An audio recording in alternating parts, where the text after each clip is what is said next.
तुलसी विवाह कथा देव उठनी एकादशी पर सुनी और सुनाई जाती है ये कथाएं। आइए जानते हैं क्यों और कैसे हुआ भगवान विष्णु और तुलसी का विवाह। हर साल लोग देव उठनी एकादशी पर धूमधाम से तुलसी और भगवान विष्णु का विधिवत विवाह कराते हैं। इस विवाह के पीछे एक पौराणिक कथा प्रचलित है। सनातन धर्म में देवोत्थान एकादशी को साल की समस्त एकादशियों में काफी महत्वपूर्ण माना जाता है। इस दिन हिंदू समाज में शादी ब्याह का दौर आरंभ हो जाता है। देवोत्थान एकादशी को देव उठनी एकादशी भी कहा जाता है, क्योंकि मान्यता है कि इस दिन भगवान विष्णु क्षीर सागर में योग निद्रा के बाद जागते हैं और समाज में शुभ काम फिर से आरंभ हो जाते हैं। इस दिन तुलसी और शालिग्राम का विवाह कराने की परंपरा है। शालिग्राम भगवान विष्णु का विग्रह है और उनका तुलसी माँ से विवाह कराया जाता है। इस विवाह के पीछे एक बहुत ही खास पौराणिक कथा सुनाई जाती है।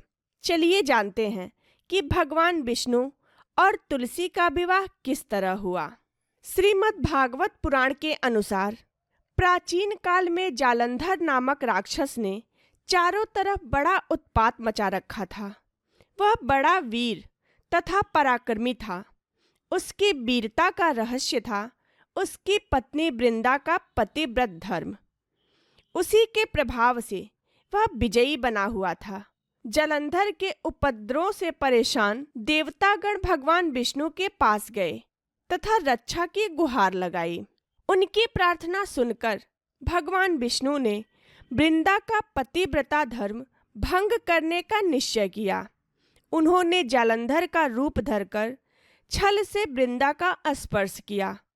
वृंदा का पति जालंधर देवताओं से युद्ध कर रहा था, लेकिन वृंदा का सतीत्व नष्ट होते ही भगवान शिव ने उसे मार दिया। जैसे ही वृंदा का सतीत्व भंग हुआ, जालंधर का सिर उसके आंगन में आ गिरा। जब वृंदा ने यह देखा तो क्रोधित होकर जानना चाहा कि फिर जिसे उसने स्पर्श किया वह कौन है। सामने साक्षात विष्णु जी खड़े थे।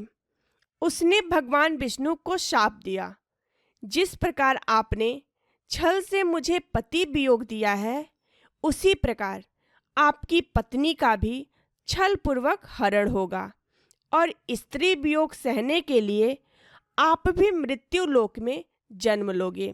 यह कहकर वृंदा अपने पति के साथ सती हो गई। जिस जगह वृंदा सती हुई वहां तुलसी का पौधा उत्पन्न हुआ। एक अन्य कथा में आरंभ इस प्रकार है। इस कथा में वृंदा ने विष्णु जी को यह श्राप दिया कि आपने मेरा सतीत्व भंग किया है, अतः आप पत्थर के बनोगे। यह पत्थर शालिग्राम कहलाएगा। विष्णु ने कहा, हे वृंदा, यह तुम्हारे सतीत्व का फल है कि तुम तुलसी बनकर मेरे साथ ही रहोगी। जो मनुष्य तुम्हारे साथ मेरा विवाह करेगा वह परम धाम को प्राप्त होगा। बिना तुलसी दल के शालिग्राम या विष्णु जी की पूजा अधूरी मानी जाती है। शालिग्राम और तुलसी का विवाह भगवान विष्णु और महालक्ष्मी का ही प्रतीकात्मक विवाह माना जाता है। जय श्री हरि विष्णु, जय तुलसी मैया।